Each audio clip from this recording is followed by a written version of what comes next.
আমার ঘেরের ভিতরে কলই শাক লাগাইছে এই যে। আচ্ছা আপনি নামাজ পড়ে আসেন।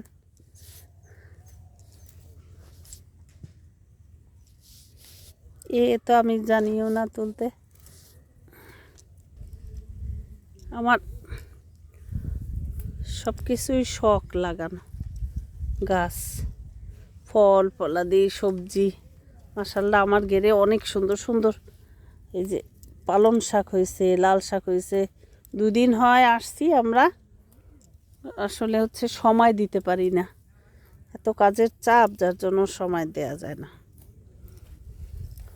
একদম শহরে মানুষ, শহরে বাড়ি, শহরে লেখাপড়া করছি, এই জন্যই যে আমাদের কিছু হইবে না গ্রামে এমন কোনো কথা নেই। জমি আছে, বাস কাজে লাগাও সবাই। শ্রম একটু দিলে, যে আজকে বড়ই পারলাম, এখন আবার কলই শাক তুলতেছি, অসুবিধা কোথায়? একটু খাওয়া তো যায়, সব ওষুধ ছাড়া।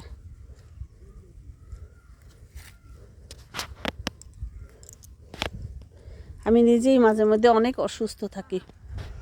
জাহাঙ্গীর কবির স্যারকে দেখিয়েছি, স্যার তো বলতেছে এটা খাওয়া যাবে না, ওটা খাওয়া যাবে না। ঠিক আছে, ওনার কথা সব ঠিক আছে, তো ভিটামিন ডি এর সমস্যা আমার, রোদে আসেন, রোদে থাকতে হইবে, এটা সেটা খেতে, আসলে ওনার কথা ঠিক আছে, কিন্তু গ্রামে আসলে অনেক ভালো লাগে। এখন ডায়েট করতে করতে তার কোনো কিছু খাওয়াই হয় না, তাই গ্রামে আসলে একটু ওষুধ ছাড়া, ফরমালিন ছাড়া আমরা সব জিনিসটা একটু খেতে পারি, তখন ডায়েটটা ভুলে যাই।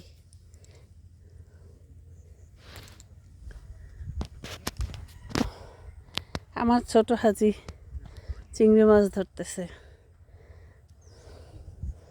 ওরা তো বুঝি না কোনো কিছু, পানিতে নামা বা মাছ ধরতে হবে, কিন্তু ওই যে লোকজন ধরতেছে, তাই শখে তারাও ধরতেছে। এই যে কি সুন্দর আমার কুমড়া গাছ হয়েছে, ধনিয়া পাতা, এই যে একটু সরিষা শাক, অল্প অল্প, এবছর সব অল্প অল্প হয়েছে। এই যে এই পাশে দিয়েছি পালং শাক। হ্যাঁ আপা, এই তো আমি এখানে, এই পালং শাক।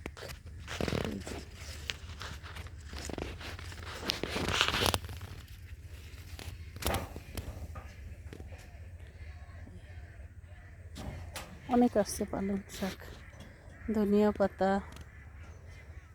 যদিও এবছর অবশ্যই এখান থেকে কিছু নেওয়া হয়নি, যে ছেলেটা দেখাশোনা করছে ওকে বিদায় করলাম, আর একজন মুরব্বি নিয়েছি, উনি নূতন আসছে তো অত বোঝে না। আলহামদুলিল্লাহ।